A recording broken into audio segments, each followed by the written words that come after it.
جو ہے جب روح القدس شاگردوں کو مل جاتا ہے تو روح القدس کے ساتھ ہی جو ہے گناہوں کی معافی ہوتی ہے، یعنی کاہن جو ہے روح القدس کے ساتھ گناہوں کو معاف کرتا ہے، کاہن جو ہے روح القدس کے ساتھ روٹی انگوری میں کو یسوع مسیح کے بدن میں تبدیل کرتا ہے۔ دیکھیں روح القدس کے بڑے کام ہیں، تو روح القدس بہت بڑی قوت اور طاقت ہے، ٹھیک ہے۔ تو اس طرح یہ روح القدس جو ہے بہت سارے لوگوں کو ملا ہے، اور اس رسول کی زندگی میں بہت سارے کام کرتا ہے روح القدس، اور پھر کس طریقے سے اور اس رسول پھر روح القدس کو بہت گہرے طریقے سے سمجھ لیتے ہیں اور روح القدس کو سمجھاتے ہیں کہ روح القدس کو غلاطیوں کے نام خط، رومیوں کے نام خط میں سکھاتے ہیں، روح القدس کی نعمتیں بیان کرتے ہیں، روح القدس کی بخششیں بیان کرتے ہیں، روح القدس کے پھل بیان کرتے ہیں جو امن صلاح سلامتی کے پھل ہے۔ تو کس طرح روح القدس کو بتاتے ہیں۔ اب روح القدس کا جو نقشہ ہمارے سامنے آتا ہے، ایک تو زور آور طاقتور نقشہ ہے، اور دوسرا بہت حلیمی اور فروتنی کا نقشہ ہے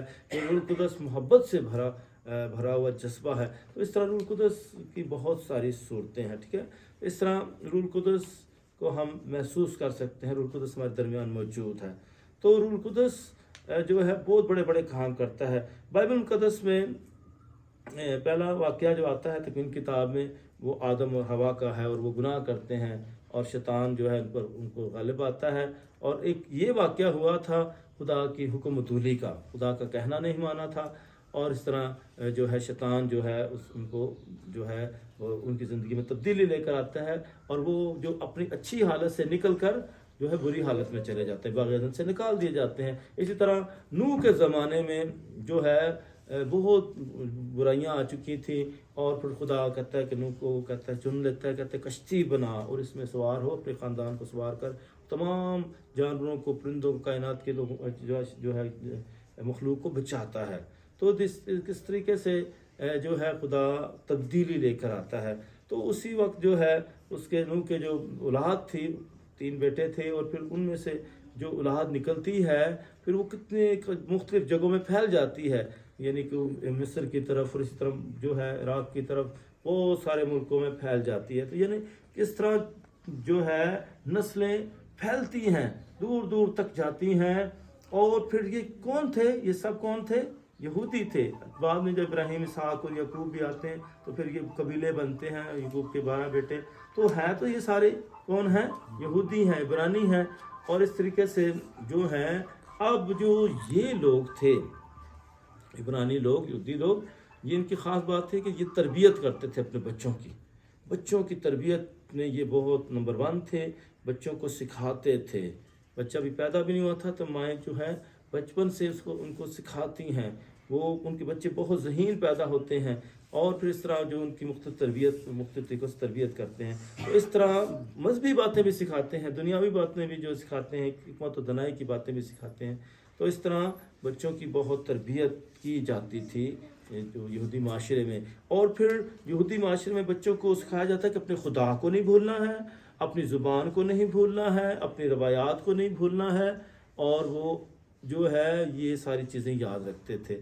تو اسی وجہ سے وہ جو ہے مختلف جب عیدیں ہوتی تھیں تو وہ ہیکل میں آیا کرتے تھے، ٹھیک ہے، وہ ساری رسمیں پوری کیا کرتے تھے۔ اسی طرح جو مختلف عیدیں مناتے تھے، فصح کی عید تھی، پھر اسی طرح عید خمسین، یہ جو ہے پینتیکوست ہے، اصل میں عید خمسین ہے، اور جب فصل کی کٹائی ہوتی ہے یہ وہی موسم ہے۔ تو اس وقت یہ بڑی عید تھی، یعنی کہ بڑی عید تھی، اس کا شمار بڑی عیدوں میں ہوتا ہے۔ اور اس وقت جو یہ یہودی جو تھے، یہ بھی جو ہے عید پینتیکوست کے موقع پر، عید خمسین پر، یہ یروشلم میں اکٹھے ہوئے تھے۔ تو پھر میں بتانا چاہ رہا ہوں کہ اس طریقے سے یہ بڑی قوم تھے جو ہم نئے ڈرامے میں دیکھتے ہیں کہ یہ اکٹھے ہوتے ہیں۔ لیکن میں پھر آپ کو بتانا چاہ رہا ہوں کہ نوح کے زمانے میں بھی جو واقعہ ہوا تھا کہ یہ لوگ جو تھے یہ ایک بڑا برج بنانا چاہتے ہیں، برج، ٹھیک ہے۔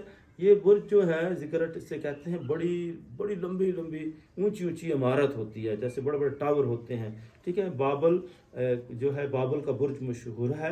بابل کا مطلب ہے کہ خدا کا گیٹ، خدا کا پھاٹک، ٹھیک ہے، ایک ایسا گیٹ ہے، خدا کا پھاٹک ہے۔ اور یہ جو تھا، یہ جو علاقہ تھا اس کا پرانا نام تھا سنعار۔ تو یہ ایک خطہ تھا، علاقہ تھا، اور یہ میسوپوٹامیہ کا علاقہ بھی کہلایا تھا، بابل کا علاقہ۔ یہ اصل میں عراق کا علاقہ ہے۔ یہ دجلہ اور فرات تھے، یہ دو دریا اس کے درمیان کا علاقہ تھا، یہ ابھی موجودہ عراق ہے۔ تو یہ بابل یہاں بہت بڑی حکومت قائم ہوئی تھی۔ تو یہاں جو لوگ تھے وہ کہتے تھے کہ ہم ایک ٹاور بنائیں گے، ایک بہت بڑا جو ہے مینار بنائیں گے جو بہت آسمانوں کو چھو رہا ہوگا۔ تو ابھی بھی دیکھیں نا، دنیا میں بڑے بڑے مینار ہیں، امریکہ میں ہے، یورپ میں ہے، مڈل ایسٹ میں ہے، جو ہے خلیفہ ٹاور ابھی دبئی میں بنا ہے، سب دنیا کا سب سے اونچا ٹاور بنا ہے۔ اور اسی طرح جو ہے یہ ٹاور بناتے تھے۔ تو یہ اصل میں اس وقت جو بڑے بڑے دیوی دیوتا تھے ان کے مندر بنائے جاتے تھے، تو عبادت گاہیں بنائے جاتے تھے، اس طرح لوگ ٹاور بھی بناتے تھے تاکہ یہ بتائیں کہ ہم زیادہ خدا کے قریب ہیں، ہم بہت خدا کے قریب ہیں، اور ہم بہت قابل ہیں، ہم بہت ذہین ہیں، اور دنیا ہمیں یاد رکھے، ہمارا نام ہو۔ تو اس طرح یہ لوگ جو ہیں بہت بڑا ٹاور بناتے ہیں۔ حالانکہ خدا نے نوح کے زمانے میں انہیں اچھے لوگوں کو بچایا تھا، لیکن جو برے لوگ تباہ ہو گئے تھے۔ اب پھر یہ لوگ جو ہیں خدا سے دور ہوتے جاتے ہیں، خدا کے بغیر چلتے ہیں اور اپنی منمانی کرتے ہیں، اور ایک ٹاور بنانے کے لیے جو ہے شروع ہو جاتے ہیں۔ اب یہ جب ٹاور بنا رہے تھے، بہت بابل کا برج بنا رہے تھے، یہ آپ خود بھی پڑھ سکتے ہیں تکوین کتاب میں۔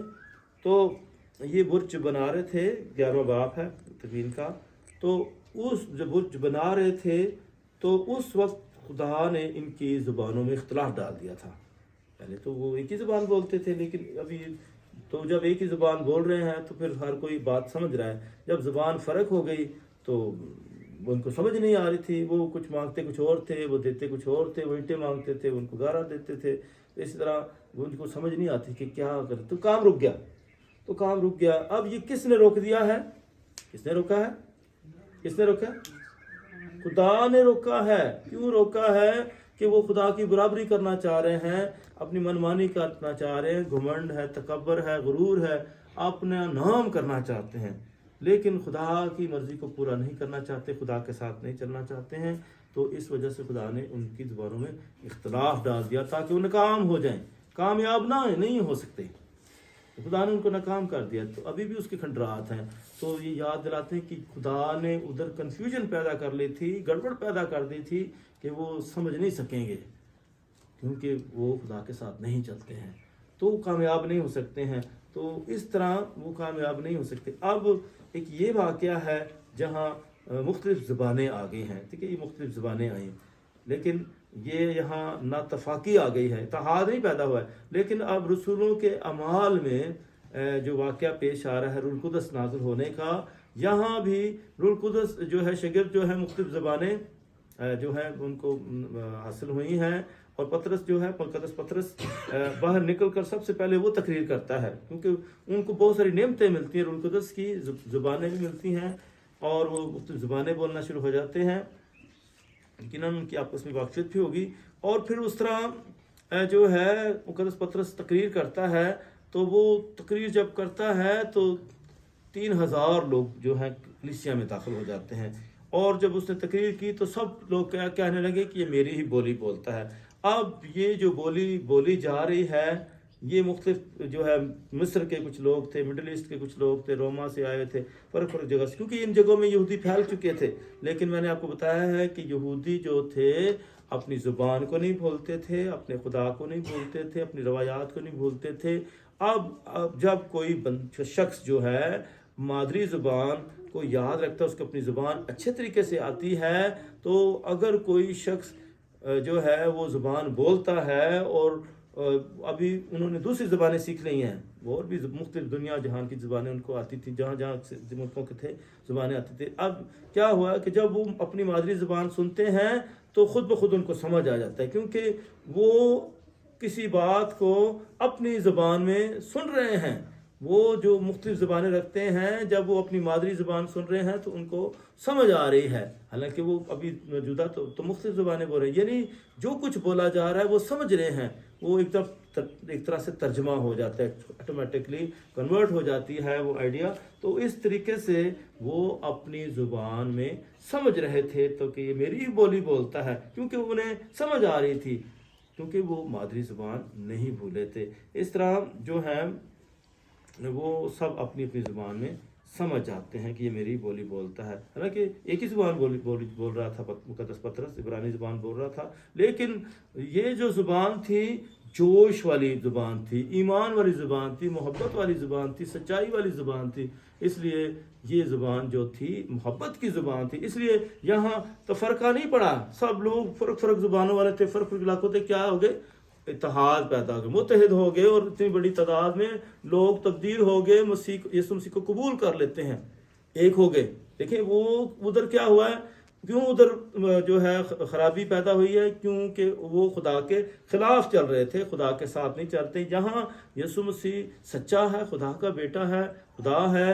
اور شاگردوں کے لیے بھی یہ مسئلہ تھا شروع میں کہ وہ سمجھ نہیں پا رہے تھے کہ یسوع مسیح کون ہے اور ان کا مذہب کیسا ہے، کیا سچا ہے جھوٹا ہے. تو یسوع مسیح یہ مسئلے بھی دور کر رہا تھا، بتاتا رہتا تھا کہ میں خدا کی طرف سے بھیجا گیا ہوں، میں خدا کی مرضی کو پورا کرتا ہوں. اور وہ انہیں سمجھاتا رہا، مرنے کے بعد وہ شہیدوں کو دکھائی دیتا رہا اور ان کو سمجھاتا رہا. اور پھر آپ جاتے ہوئے کہتا ہے میں تمہارے لیے روح القدس بھیجوں گا جو تمہیں سب باتیں یاد کرائے گا، وہ تمہیں دلیری دے گا، وہ تمہارا ڈر اور خوف ختم کرے گا. تو اس طرح شاگرد جو ہیں روح القدس پاتے ہیں اور دلیری حاصل کرتے ہیں. تو یہاں فرق آپ کو پتہ چلا کہ کس طریقے سے جو ہے وہ زبان بولتے ہیں، اور یہ ساری محبت کی زبان ہے اور سچائی کی زبان ہے. تو جب ہم سچے ہیں اور محبت سے بھرے ہوئے ہیں تو پھر اتحاد پیدا ہوتا ہے. ٹھیک ہے، تو یہ بہت ضروری ہے کہ ہم سچائی کی طرف بڑھیں اور آپس میں محبت رکھیں، اتحاد رکھیں، تب ہم کامیاب ہو سکتے ہیں. اور شاگرد جو ہے اسی جذبے کے ساتھ اور پاک روح کے ساتھ پھر وہ دلیری کے ساتھ منادی کرتے ہیں اور دنیا کے کونے کونے تک جاتے ہیں اور یسوع مسیح کی گواہی دیتے ہیں. تو یہ دیکھیں یہ پیشن گوئی پوری ہوئی ہے پرانے نامے کی. یوئیل نبی کتاب سے پیشن گوئی تھی کہ میرے بیٹے جو ہے تمہارے بیٹے اور بیٹیاں جو ہیں رویا دیکھیں گے اور اس طرح جو ہے نبوتیں کریں گے. تو یہ میں پاک روح ہر بشر پر ڈالوں گا، ہر بشر پر، تو نوکروں پر بھی، غیر قوموں پر بھی، یعنی کہ سب کو یہ پاک روح دیا جائے گا، سب کو یہ ملے گا، کسی کی میراث نہیں ہوگا. تو اسی طرح ایک یہ پیشن گوئی پوری ہوئی کہ غیر قومیں بھی نجات پا سکتی ہیں، روح القدس پا سکتی ہیں. اور پھر دوسری پیشن گوئی جو وہ بھی یوحنا اصطباغی کیا کہتا ہے کہ میں تمہیں پانی سے بپتسمہ دیتا ہوں، میرے بعد جو آئے گا تمہیں آگ اور روح سے بپتسمہ دے گا. تو دیکھیں یسوع مسیح کے آنے کے بعد روح القدس جو ہے پھر بھرپور طریقے سے آتا ہے. روح القدس کی موجودگی تو ہے، تو اس میں کہا میں تمہیں روح القدس بھیجوں گا. تو پھر روح القدس آتا ہے اور یسوع مسیح شاگردوں کو پھر یہی حکم دے کہ تمام قوموں کے پاس جاؤ اور انہیں باپ اور روح القدس، باپ، بیٹے اور روح القدس کے نام سے بپتسمہ دو. ٹھیک ہے، اب یہ نہیں کہ صرف روح القدس کے ساتھ بپتسمہ دو یا صرف خدا کے ساتھ صرف بپتسمہ دو یا صرف یسوع کے ساتھ بپتسمہ دو. یہ ایسے لگتا ہے کبھی جب یہ مختلف کلیسیاں ہیں تو کیسے بپتسمے دے رہے ہیں، یا وہ تینوں کے ساتھ دے رہے ہیں، تینوں بڑی قوتوں کے ساتھ، سارے نہیں دیتے ہیں. ٹھیک ہے، کلیسیا اسی بپتسمے کو مانتی ہے جو ہے تینوں کے ساتھ دیا جاتا ہے. میں تجھے باپ اور بیٹے اور روح القدس کے نام سے بپتسمہ دیتا ہوں. ابھی مجھے کوئی کہہ رہا تھا بھئی ہمیں دریا پر گئے تھے، ہمیں ادھر بہت بپتسمہ لینا تھا. تو یہ ہے فرق کلیسیوں کے بھی انداز فرق ہیں، سیکرامنٹس فرق ہیں. تو ہمارے لیے یہ جتنے بھی کلیسیا میں 7 سیکرامنٹ ہیں، ہمیں ان میں روح القدس ملتا ہے، ہمیں زندگی ملتی ہے، قوت ملتی ہے. یہ سیکرامنٹس ہیں. ابھی بھی پاک شراکت یہ ایک سیکرامنٹ ہے. ٹھیک ہے، اب ہم لیتے ہیں اعتراف ایک سیکرامنٹ ہے، بپتسمہ ایک سیکرامنٹ ہے. ہمیں ایک ہی بپتسمہ ملا ہے، ایک ہی خداوند ہے اور ایک ہی روح ملا گیا، ایک ہی ہم روح کو حاصل کرتے ہیں. تو اس طرح روح القدس ایک ہی ہے. تو اس طریقے سے ہمیں روح القدس کی بخششیں ملتی رہتی ہے. روح القدس ہماری زندگیوں میں کام کرتا ہے، آج بھی موجود ہے. آئیں ہم بھرپور طریقے سے روح القدس کو اپنی زندگیوں میں آنے دیں، کیونکہ روح القدس خدا کی حضوری ہے، خدا کی طرف سے قوت ہے. تو روح القدس جو ہے، روح القدس کی زندگی گزارنے سے ہماری ساری دکھ درد تکلیفیں دور ہو جائیں گی. روح القدس سے سلامتی آ جائے گی، اتحاد پیدا ہوگا. روح القدس کو کبھی نہیں بھولنا، خود روح القدس کی موجودگی ہے. خدا یسوع مسیح، روح القدس تمہارا مددگار ہے، وہ بہت بڑی قوت اور طاقت ہے، اس کو محسوس کرنا. اور اسی طرح مسیح رسول پولس رسول نے روح القدس کو بڑے اچھے طریقے سے بیان کیا کہ روح القدس کی نعمتوں کے ساتھ، روح القدس کی بخششوں کے ساتھ، یعنی روح القدس میں ساری اچھی باتیں ہیں. اور روح القدس ہماری ہدایت کرتا ہے، ہمیں بھی بچاتا ہے اور دوسروں کو بھی بچاتا ہے. تو آئیں ہم بھرپور طریقے سے روح القدس سے بھرپور زندگی بسر کریں، ایک دوسرے کے لیے دعا کرتے رہیں، آپس میں اتحاد کو بڑھنے دیں، اور جو خدا کی مرضی ہے اس کو پورا ہونے دیں۔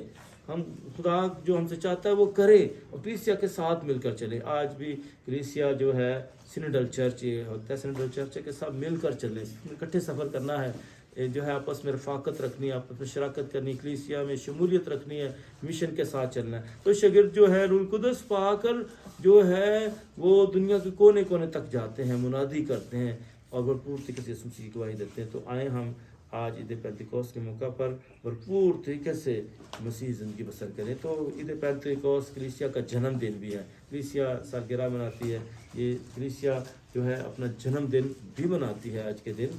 تو آئیں ہم اس جنم دن کے موقع پر جو بھرپور طریقے سے نئی زندگی شروع کریں، روح سے بھرپور زندگی شروع کریں، اور بھرپور طریقے سے خدا کے نام کو اپنی زندگیوں سے جلال بخش کریں۔ مسیح ہمارے خدا کے وسیلہ سے